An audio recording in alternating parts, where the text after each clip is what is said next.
Canadians returned to cenotaphs and monuments across the country this morning to remember and pay their respects to those who fought and died in service of Canada. This year's Remembrance Day ceremonies will stand in stark contrast to last year, when organizers discouraged people from attending in person because of the second wave of COVID-19. Masks and physical distancing were in effect at the National War Memorial in Ottawa. The Royal Canadian Legion cancelled the traditional Veterans Parade, but there was an area for them to stand or sit near the monument. Meanwhile, many Canadians are finding their own ways to pay tribute to those who fought for our country. Well, joining us now to talk more about Remembrance Day is Brendan Caldwell, Director of Caldwell Securities Ltd. Sir, welcome back to Forum Daily. Thank you, Nima. Great to be here. All right, well, Brendan, yesterday in the National Post and today in the Globe and Mail, your firm created a tribute to our veterans. So tell us what were in these tributes and why you decided to do this. Well, we thought it was very important. This country has been going through a bit of an existential crisis. Flags are usually at half-mast just on occasion during the year, but we've kept them at half-mast since May. And I think we as a country have a lot to be proud of. We had young people, young men in particular, that stood against evil multiple times in the last century and in the early part of this century, whether in Europe or in Afghanistan or in the Pacific. We did an awful lot and sacrificed an awful lot to combat evil and make the world as good as it is today.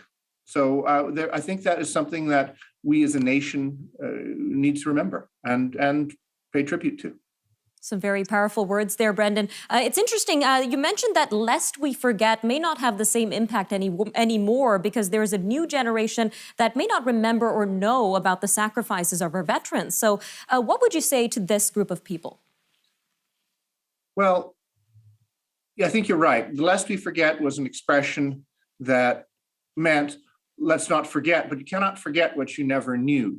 And I think we have not just forgotten, but maybe there are generations that have come up that really didn't know about what the sacrifices were like in the First World War, the Second World War. I just came from a meeting at my old high school where we lost 170 of my class, not of my classmates, but of boys from our school were lost in the First War, and another 130 in the Second. 300 young men from one high school in Toronto gave their lives in those two conflicts. And it's just, you can't be forgotten collectively or individually. So we needed to find a new language, a new way to express that and help people think about it again in a new way. And we know you also have a personal connection when it comes to the Canadian Armed Forces. You were the honorary Lieutenant Colonel of the Queen's Own Rifles of Canada for 4 years. So tell us a little bit about this role, what the role entails, and why you decided to get involved with the QOR. Well, it was a tremendous honor.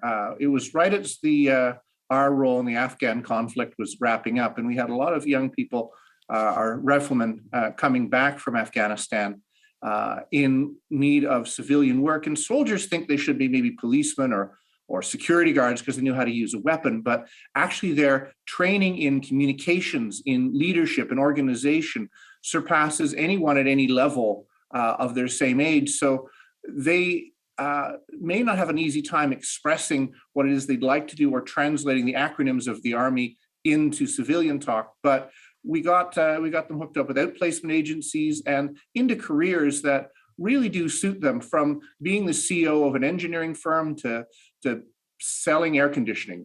They did different things than maybe that they would thought they would do, and it's worked out really well for a lot of them. So I've been very grateful to be involved in that. And being surrounded by these veterans and soldiers, was there anything that you learned from them that has made an impact in your daily life?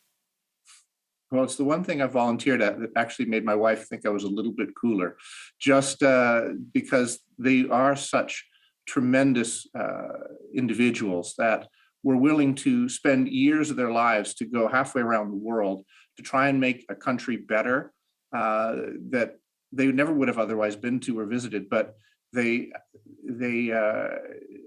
learned that one is willing to sacrifice, one is open to growing and developing in new ways, and seeing how these young people grew and developed as individuals and as leaders has made me extremely proud to be Canadian.